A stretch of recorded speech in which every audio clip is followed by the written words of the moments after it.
Hi, my name is Megan Norris, and Out of the Ashes is my 8th book. It is an inspirational story of hope and courage and bravery. It is the story of a young Melbourne nurse called Therese Fox, who in 2002 went on a dream holiday with her friend Bronwyn Cartwright to Bali.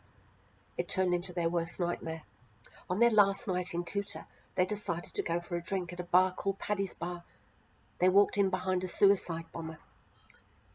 Bronwyn was killed outright in the explosion, but Therese, who was standing next to the bar when it ignited all the alcohol, was left basically crawling in a doorway, dying.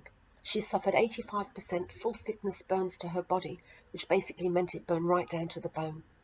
She was taken to a local hotel where 2 Australian teachers saved her life by pouring cool bottled water all over her.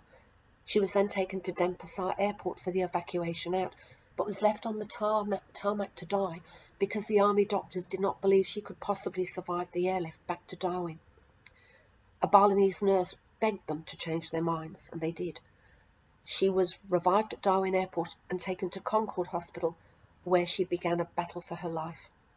That battle lasted years. She underwent pioneering burn surgery. She had the foreskin of a newborn baby grafted onto her skin, on the face, which had melted off during the explosion. Her sweat glands had melted, her bones had calcified, she had no soles on her feet. It was a long and arduous journey. But this story has a happy ending because despite everything, she has survived. The doctors said they called her the Miracle of Bali because she was the miracle woman of Bali. They never expected her to survive. No one did. And she clung to her life for years. But she's now back at work as a nurse, she's raised her children, and 20 years later, she is going back to Bali for the first time in 20 years to pay tribute to her friend who died and all the other people who lost their lives. 202 people died in the Bali bombings. Therese was very nearly one of them. This is her story.